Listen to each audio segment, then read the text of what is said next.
Hey, guess what? It's me again. And we're doing another book review. Now, here's one that I had talked about on my TBR list, as everybody had read it but me, and I'm finally getting around to it. This actually came out in 2014, and this is a little book called The Troop by Nick Cutter. Now, Nick Cutter is actually, I didn't know this until 5 minutes before I started recording this review, but it's actually the pen name, or one of the pen names, of a writer named Craig Davidson, who is Canadian, and under his real name, he writes literary fiction, but he also has a couple different pen names, Nick Cutter being one of them. I think the other one is like Patrick Latuska or something like that, where he writes kind of more horror type of stuff. So this book right here, like I said, this has been like all over book review channels and stuff like that. So many people have recommended it. It's like it has massively high ratings on Goodreads. It's like 4.5-star average. And most of the reviews of it are very good. And look at this. It even has an endorsement from Mr. Stephen King himself right there on the front, saying the book scared the hell out of him, So, that's going to be a good recommendation at all times.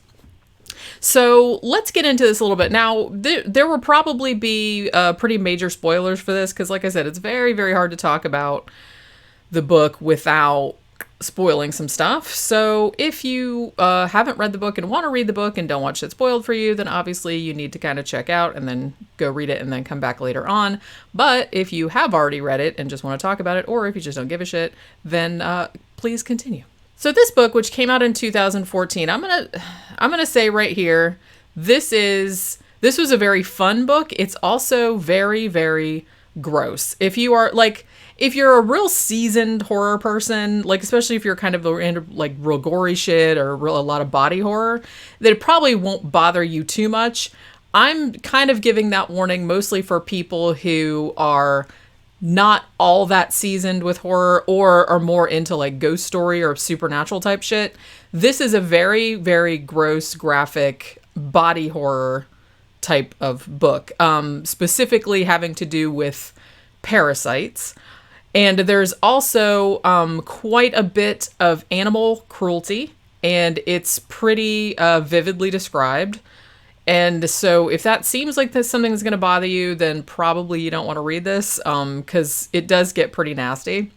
But it bothered me, but not. I've read a lot worse, which I'm sure like a lot of, if you're really into horror, I'm sure you've read a lot worse too. But I'm just saying, if you're not like a big horror veteran or don't read a lot of body horror or gory stuff, this might bother you because it's actually pretty gross. So the premise of the book is that there is a little scout troop in Canada, and it's led by Scoutmaster Tim. And I guess every year he takes some of his scouts on like a little camping vacation. I think it's only like over a long weekend or something like that. I can't remember how long it was supposed to be. I think it was only 3 days. So they go out to this place called Falstaff Island, which is essentially just a really small deserted island, and it's off the coast of Prince Edward Island. So you can't really so even like on the mainland, there isn't like a whole bunch of stuff. So already you're getting the sense of like isolation. So this particular weekend, he takes 5 boys out on this yearly trip. Now these boys are named Max, Kent, Newton, Shelley, and Ephraim. I keep wanting to say it looks like Ephraim. I've seen that name before, but I'm not entirely sure how to pronounce it. But then his friends call him Eph, which I thought, well, maybe that means that it's a long E and that I should be saying Ephraim, but maybe I'm thinking about this too much. I don't really know. So each of these boys kind of has their own thing. Like, you have Kent, who's sort of like, not a bully necessarily, but he's kind of one of those golden boy jock types who's kind of like always picking on people, but kind of saying it's good natured, I suppose. So it's that, and he's good at everything. Like he's good at all the sports and athletics and whatnot.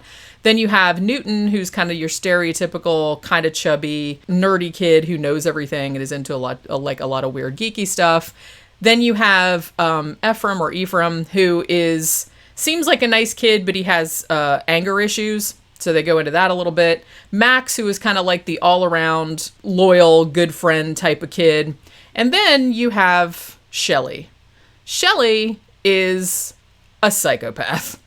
This is not revealed. I guess it's kind of revealed very, very slowly, because you kind of get some stuff of him earlier where he seems very interested in taking things apart and being able to do whatever he pleases and things like that. But it very, very slowly ramps up. And I think that the addition of his character to this, I mean, it's like a very, because this goes sort of in, it's body horror and parasites and stuff, but then it goes like in, it has a little bit of a Lord of the Flies type of shit going on too, because you have all these boys and they don't have any adult supervision.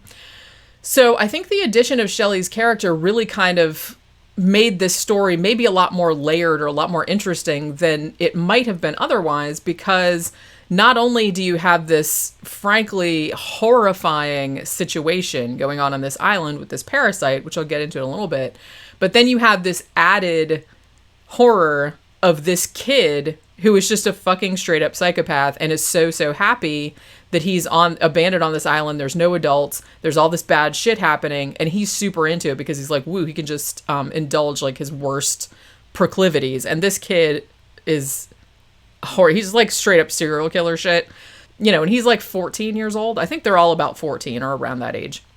But yeah, so I think the addition of that character was like a really good idea. Now, Nick Cutter said that there's kind of like a postscript where he was talking about, thanks and everything like that.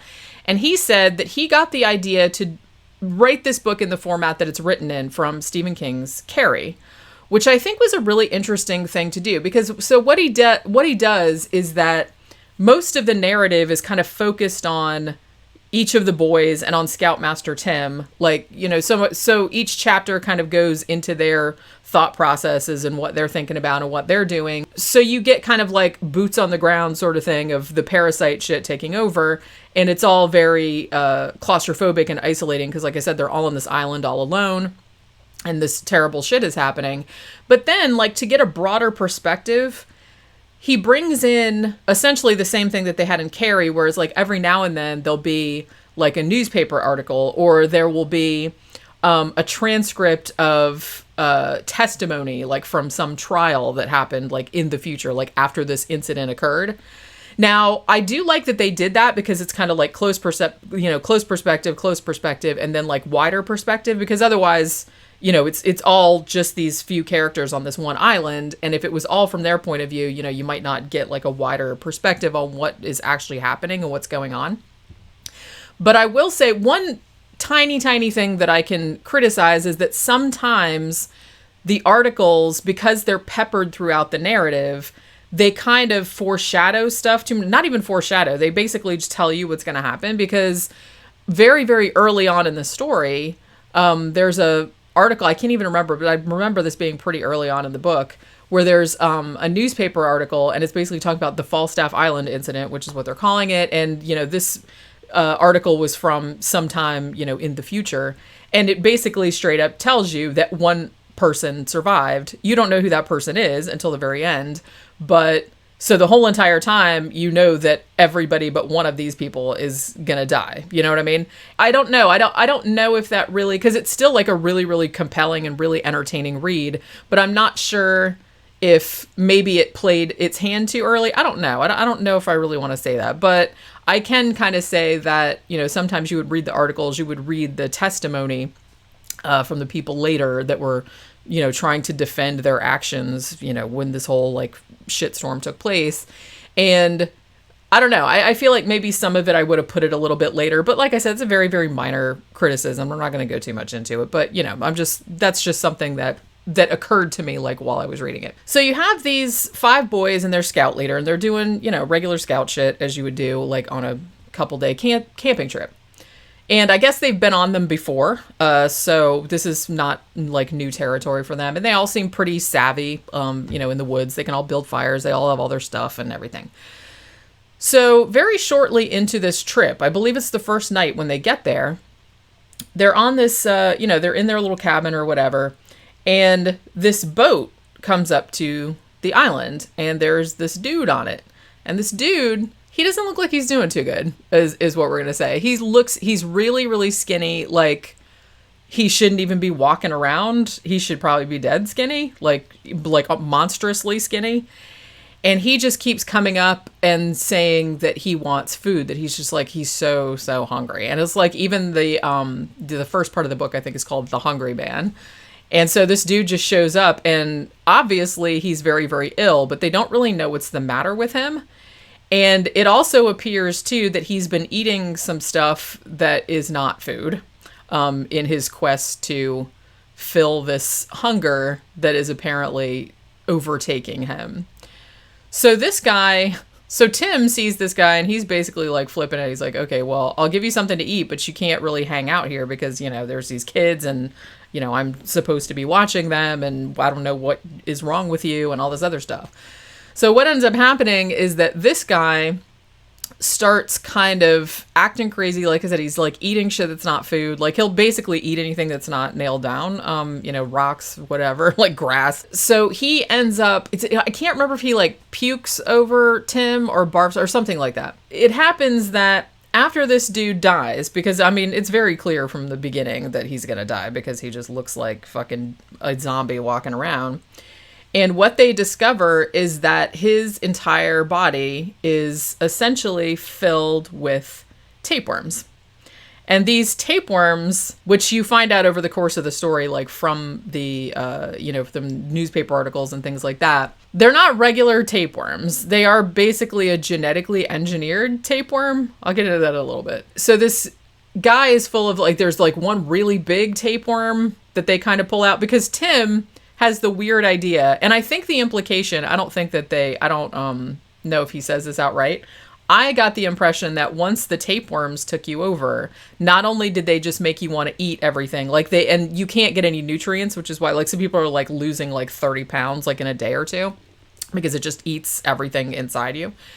And it also just makes you keep eating, and it doesn't care if it's food or not. It's just kind of it makes you super, super hungry. So you just start eating your own fucking fingers and drywall or whatever. So it does that, but it also seems to affect the different kids in a different ways, when they get it. But Tim, who is the first one aside from this random stranger to get it, he starts to get the idea, when the guy comes in there and after he dies, he basically gets one of the kids, hey, come in here and help me. Because Tim is a doctor, too, if I didn't mention that. He's, the town doctor. And he's like, we need to cut this dude open and, see what's going on. They need to do some kind of surgery on him. And he somehow has the bright idea to, let one of the kids help out. And I'm just like, wow, that really sounds like a dumb idea. But then, you can hear his internal monologue, which is really kind of a dialogue, because, one side of him, which I guess is still the rational side, and it's sitting there going, what the fuck am I doing? This is the stupidest idea ever. We should, just quarantine this dude and not touch him. But then he has this other part of his mind that's being like, yeah, get that kid in here and let's cut this guy open. So I guess they're implying that the parasite also controls the way you think. Because later on, when some of the kids get the parasites later, they start thinking that even though they've lost 30 pounds and they're just ravaged by worms and they're just eating rocks and whatever, they think that they have superpowers, even though they're shambling around and they're clearly dying. But they think they're super strong and super powerful and everything. So I think that the parasite also has that aspect to it where it will make you think whatever you need to think to propagate it, to spread it to somebody else. So Tim ends up getting the worms, and so he realizes pretty quickly, oh shit, this is not good, and it's gonna spread everywhere, because what ends up happening is that there's one big tapeworm, and then there's a whole bunch of little tiny ones that can basically get in anywhere. At one point, not to be gross, but at one point the parasites basically crawl up one of the kids' pee holes. So that's how small they are.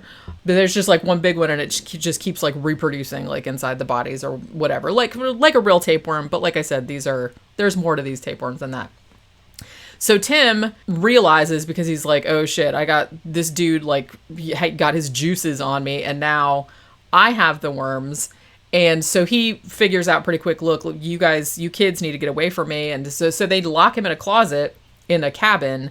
And then there's all this other shit happens. There's a big storm and a tree falls on the cabin. It's so Tim gets killed. So now these 5 kids are on this island all by themselves with a bunch of tapeworms, like, that are spreading to everybody. So at this point, it kind of goes into, I don't want to say it's too much like Lord of the Flies, because I think a lot of people have kind of oversold that a little bit. It's only like Lord of the Flies in the sense that here's a bunch of little boys who are left on an island with no adult supervision, and then there's like a really, really bad situation brewing, and they kind of have to figure out how to survive. And the presence of Shelley, one of the kids, who is a straight up psychopath, in a sense, like, starts working against the other kids, because his whole motivation is, hooray, I now have complete license to do all these horrible things that I've always wanted to do, but was never really allowed to because I would get into too much trouble. So you have that going on too, like as a wild card type of thing. So, I mean, basically, as I said, from very early on in the book, you know that only one of the kids is going to live. Like I said, you don't know which one it is. You know pretty quick it's not going to be Kent, because he's kind of the first one to get the worms. And so it basically just goes on from that. Like, the parasites keep moving from kid to kid. And so their whole thing is like trying to survive, trying to get off the island, because the dude, the hungry man that came in the beginning, he had a boat, but he ate the spark plugs, because like I said, they're eating everything. So they find out later, like, one of the kids remembers, I think it's Max, remembers later, hey, when me and, Scoutmaster Tim were rooting around in this dude's stomach, I saw something shiny in there, and maybe it's the spark plugs. So they have to go in there and, like, reach around inside this dude's, like, gross-ass guts and, like, find the spark plugs. And then Shelley steals them, and it's, like, this whole thing. So, again, so that's kind of the main narrative. And then you have sort of all these newspaper articles and all these kind of testimony, of people that there was like a trial afterward. Now, it turns out what these tapeworms are is that there was a scientific lab or whatever, and there's this one guy, I can't remember the name of the doctor, but he's kind of like this crazy doctor, like genius Dr. Frankenstein type shit. And he apparently had 2 different contracts going where they were trying to modify this tapeworm. And one company that was paying him was like, hey, we want a tapeworm that people can eat, like in a pill, and it'll make them lose all this weight, like really quick. But this tapeworm was supposed to only be in your body for like the few days it would take you to lose as much as you wanted to lose. And then it was supposed to die, and it was supposed to be passed out of your system. So he's working on that. But also, unbeknownst to many other people, he also had a military contract to make something, essentially a biological weapon. So he was working on both those things, and he succeeded in fucking spades, probably better than he was expecting. So what ended up happening was that the dude from the beginning, who was the guy that first came to Falstaff Island on the boat, the hungry man, he was one of their lab rats, their experiments. Apparently they had paid, he was like some dude who was like down on his luck, and they were saying, hey, we're doing all these medical experimentation for money, and they didn't really tell him what it was. So they essentially infected him with this tapeworm, and then he escaped, and everything became a huge clusterfuck. So what else is going on too? While these kids are on this island, the military and everything like that finds out about it pretty fast, because they knew that dude had escaped from the lab, and they're like, holy shit, we need to contain this situation. So basically these kids have been left on this island, and the military is like surrounded, because, not too far into the story, like after Tim dies and everything, the kids start to notice all these boats like out on the thing, and like helicopters and stuff.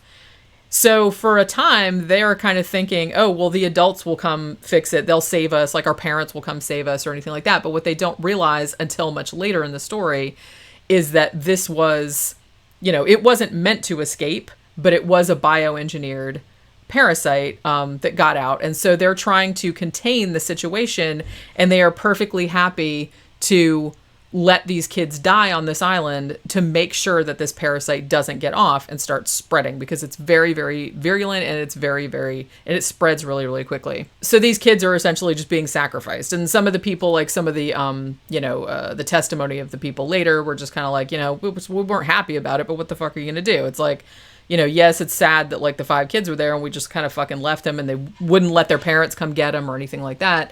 But if it got out, if it got off of that island, then we're all fucked. It would have like spread and, millions of people would have died. So that's kind of how they talked about it. So that's kind of how the story goes. I don't know, it's like I said, I'm not going to spoil it too much, but one kid does live, doesn't really have an easy time of it, obviously, because like some really, really bad shit happened. But like I said, I mean, this is a pretty gross ass book. If you were not down with reading about tapeworms or reading about, various bodily fluids and people reaching around inside other people's guts, people eating disgusting things, this is really not the book for you because it's pretty nasty. Also, like I said, there's a lot of pretty graphically described animal cruelty. There's one part where they're talking about when they were first doing the experimentation on the worms, and they basically put the worms inside, I think it was a chimpanzee. So you kind of like have the person that was watching the test kind of talking about what's happening with the chimpanzee, and that was really upsetting. The character of Shelley, who, like I said, is a psychopath, there's a lot of shit of him doing horrible stuff to animals, including, pinching the eyes off a crab and like just pulling a crab apart just for fun. There's a flashback scene of him drowning a kitten in a bathtub and then setting it on fire. So, and probably the worst, and that was the most upsetting for me because obviously I'm a cat person. There was also one really horrifying scene, which was, I think it was Max and Newt, and they were stuck on this island with no food, obviously, because everybody that got the parasite got super hungry. So somebody ate all of their food. I think it was Kent. And he ate all the food that they had brought for the trip, and they didn't have anything else, and they couldn't get off the island, obviously, to get anything else. So they're kind of like eating berries and shit like that in the woods. So at one point they find like a sea turtle like trapped in a little tide pool, and they decide, well, we have to kill it and eat it, and they don't really want to.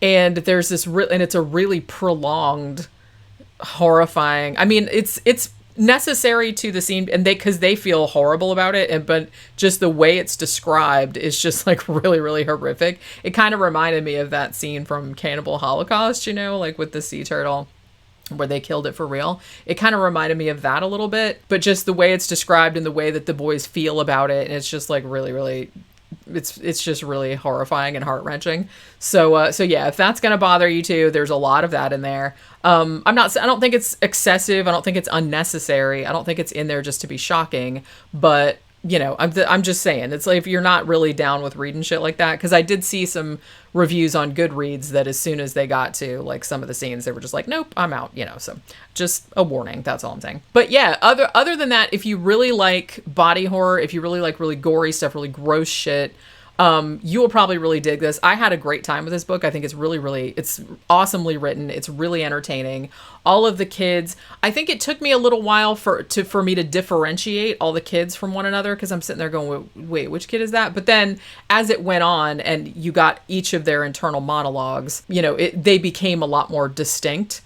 I will say that probably Newt was my favorite character, although Max was pretty awesome too. So when bad shit happened to them later on in the book, you were really kind of bummed out about it, because they really seemed like real kids. Like they really kind of came off the page. And the way that they interacted with each other kind of reminded me of Stand By Me, or The Body, the original story by Stephen King. It kind of reminded me of that, with just like these boys and they're out in the woods and just like the way they talk to each other and stuff like that. And they, just trying to, keep their loyalty, keep their friendship together. And, as the horrors just kept escalating, and the fact that some of them were able to keep their shit together enough to, at least try to escape, or at least try to do something about what was happening to them, was really, really, it was just really compelling, and also really heartbreaking, because you kind of know from the beginning that most of them are not going to make it.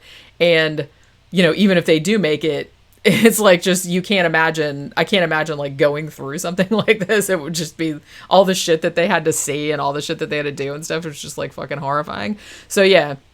But so I can totally see all of the hype for this book. It's just very well written. The characters are very well rounded. It's gross. It's squicky. It's, it's kind of creepy, like skin crawlingly, not scary, but just in that just kind of gross, you know, kind of way. It's kind of like that. But yeah, I mean, I would totally recommend it. I feel like if they made a movie of this, it would probably make me want to gag, but it would probably also be really good. I've seen this actually called Lord of the Flies meets The Ruins, which I also reviewed The Ruins a little while back if you want to go watch that. Which, like I said, that's kind of accurate in the body horror sense because, you know, The Ruins was actually kind of about a vine that sort of took over your body, and this is like worms that take over your body. So it's, you know, it's kind of a similar thing. Like I said, I think the Lord of the Flies thing is slightly overplayed because I don't think it's that much like Lord of the Flies, except for the dynamic between Shelley and the other four boys, him just being a psychopath, like, happy that he can run amok on this island and do all these horrible things. So I think that's where the Lord of the Flies thing comes from. But yeah, it was just a totally fun, gross read. It's almost kind of like, I got kind of a throwback sort of vibe to it. Like just kind of that just real gory, like 80s horror kind of, but a little bit elevated. Like I feel like the literary, I guess because Nick Cutter, you know, in his Craig Davidson name under his real name, he's actually a literary fiction writer, and he's actually won a lot of awards and stuff, and you can really see that in the way that stuff is written. Like some of the language, like some of the metaphorical language, some of the way he describes things are really, really evocative and really kind of make you see it like in your mind's eye. So yeah, I mean, this was solidly 4.5 star read for me. I just really had a good time with it. So if you like throwback 80s horror, if you like really gross shit, then pick it up if you haven't read it. I know a lot of people have, and I'm kind of late to the party. But yeah, definitely a really good one. So check it out if you haven't already. And I'll see you on the next one. Bye.